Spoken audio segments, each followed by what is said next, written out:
الحمدللہ رب العالمین والصلاة والسلام علی سید الانبیاء والمرسلین اما بعد فاعوذ باللہ من الشیطان الرجیم بسم اللہ الرحمن الرحیم اہدنا الصراط المستقیم صدق اللہ مولانا العظیم۔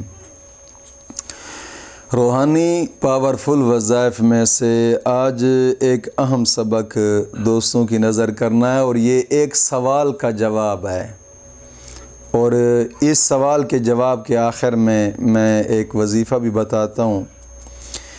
ایک دوست نے مجھے کہا تھا کہ میرے ہاتھ کی ہتھیلی دیکھیں۔ دوستو، ہاتھ کی ہتھیلی نہیں دیکھی جاتی۔ کیا یہ ایک سوال ہوتا ہے کہ کیا ہاتھ کی ہتھیلی دیکھ کر شادی، دولت اور عمر کا پتہ چلتا ہے؟ ایک تو اس پہ بات کرنی ہے۔ دوسرا، صدقہ خیرات کے جو فوائد ہیں میں وہ بھی آپ دوستوں کی نظر کرتا ہوں، لیکن ہاتھ کی لکیروں کا جو راز ہے میں وہ بھی آپ دوستوں کی نظر کرنا چاہتا ہوں۔ دوستو، سب سے پہلی چیز کہ ہاتھ کی لکیریں دیکھ کر شادی کا پتہ لگانا، عمر کا پتہ لگانا یا دولت کا پتہ لگانا، کیونکہ اکثر اوقات ایسے ہوتا ہے، کئی گاؤں میں ایسے ہوتا ہے، اس لیے تو یہ بات مشہور ہوتی ہے نا کہ گاؤں میں عورتیں جاتی ہیں یا کوئی مانگنے والے جاتے ہیں تو وہ کہتے ہیں جی ہاتھ دکھائیں۔ جب ہاتھ دکھایا جاتا ہے پھر وہ کہتے ہیں جناب علی تیری 2 شادیاں ہوں گی، تیری 1 شادی ہوگی، یا تیری شادی ہوگی تو فلاں جگہ پہ ہوگی، ایسا ہوگا، یہ ہوگا، وہ ہوگا، اس طرح کی باتیں ہوتی ہیں۔ لیکن ایک بات ضرور یاد رکھیے گا کہ ہاتھ کی لکیریں دکھانے والا اور دیکھنے والے کے بارے میں آقا کریم صلی اللہ علیہ وسلم کا کیا فرمان مبارک ہے؟ صحیح مسلم کی حدیث مبارکہ ہے۔ آقا کریم صلی اللہ علیہ وسلم نے فرمایا کہ ہاتھ کی ہتھیلی دکھانے والا، ہاتھ کی لکیریں دکھانے والا اور ہاتھ کی لکیریں دیکھنے والا، دکھانے والا اور دیکھنے والا دونوں کی حضور نے فرمایا 40 دن تک کوئی نماز قبول نہیں ہوتی۔ یعنی اس کی نحوست اتنی ہے کہ جو ہاتھ کی لکیریں دکھاتا ہے، ہاتھ کی لکیریں دکھا کر اندازہ لگواتا ہے میری شادی کہاں ہوگی، میری عمر کتنی ہوگی، جناب علی میرے پاس دولت آئے گی یا نہیں آئے گی، میرے معاملات کیسے ہوں گے۔ حضور نے فرمایا کہ اس ہاتھ کی لکیریں دکھانے والا اور دیکھنے والا دونوں کی 40 دن تک نماز قبول نہیں ہوتی۔ دوستو، جس کی 40 دن تک نماز قبول نہیں ہوتی، اتنی نحوست ہوتی ہے اس کام کے کرنے میں، اس کی دعائیں قبول کہاں ہوتی ہیں؟ پھر تو ظاہری بات ہے نحوستیں ڈیرا لگا لیتی ہیں۔ یہ ایسی ایک منحوس چیز ہے کہ جس کے بارے میں آقا کریم صلی اللہ علیہ وسلم نے اپنے امتیوں کو آگاہ فرمایا کہ میرے پیارے امتیوں، کبھی بھی ایسا نہ کرنا کہ تم ہاتھ کی لکیریں دکھا کر، ہتھیلیاں دکھا کر جناب علی تم اپنے شادیوں کے اندازے لگواؤ یا دولت کے اندازے لگواؤ یا عمر کے اندازے لگواؤ۔ یہ بالکل غلط بات ہے اور اسلام کے خلاف ہے، اور گناہ کبیرہ لکھا ہے علماء کرام نے کہ جو یہ کام کرتا ہے وہ گناہ کبیرہ کرتا ہے۔ ایسے کاموں سے بچیں۔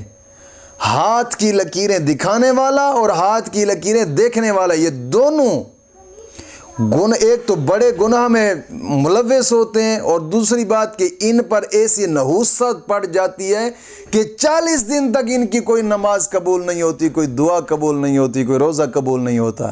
دوستو، کوشش فرمائیں ایسے کاموں سے باز رہیں، دور رہیں ایسے کاموں سے۔ ہاں، وقتاً فوقتاً تھوڑا بہت صدقہ کر لیا کریں، کیونکہ صدقہ جو ہوتا ہے یہ صدقہ مصیبتوں کو ٹالتا ہے، مشکلات دور ہوتی ہیں۔ حضور نے فرمایا کہ الصدقہ ترد البلا، صدقہ مصیبتوں کو ٹالتا ہے، مشکلات دور ہوتی ہیں۔ صدقہ جہنم کے 70 دروازے بند کر دیتا ہے اور صدقہ جنت کے 70 دروازے کھول دیتا ہے۔ اور کوئی بھی آپ پر مشکل ہے، کوئی بھی مشکل ہے، میں حقیقتاً کہہ رہا ہوں، آپ صدقہ کریں، مولا اسی صدقے کے صدقے کرم نوازی فرمائے گا، مشکلات دور فرما دے گا۔ یار اگرچہ 1 روپیہ کیوں نہیں، اخلاص نیت سے ہو۔ حدیث پاک میں آتا ہے کہ جو مسجد کے تعمیراتی کام پہ 1 آدھی اینٹ بھی خرچ کرتا ہے، مولا کریم اس کا بھی محل جنت میں بنا دیتا ہے۔ اور پھر دین کے طالب علم پر خرچ کر دیں، حدیث پاک میں آتا ہے کہ جس نے دین کے طالب علم پر 1 روپیہ خرچ کیا مولا کریم احد پہاڑ کے برابر اس کو ثواب عطا فرماتا ہے۔ دوستو کوشش فرمائیں، یہ چیزیں ہوتی ہیں جو انسان کو صحیح راہ راست پہ لگاتی ہیں اور اس کی دنیا اور آخرت سنوار دیتی ہیں۔ اور بعض اوقات لوگ جو کہتے ہیں کہ یار ہاتھ کی ہتھیلیوں کے لکیروں کا کیا راز ہے، مجھے یہ سب فراڈ ہوتا ہے۔ آپ دیکھیں، گوگل پہ چیک کریں، یوٹیوب پہ دیکھ کریں، یا ویسے عام طور پہ جائیں کہ وہ ہاتھ کی لکیریں دیکھ رہے ہوتے ہیں، یہ سب جھوٹ ہوتا ہے، بالکل فراڈ، اس کا کوئی اعتبار یقین نہیں ہے، بالکل دھوکہ ہی دھوکہ ہے۔ ایک تو دکھا کر خود دھوکہ کھایا، دوسرا 40 دن تک ایسی کوئی نحوست پڑ گئی کہ نماز بھی رب کی بارگاہ میں، کیونکہ حضور کا فرمان کبھی بھی جھوٹا نہیں ہو سکتا۔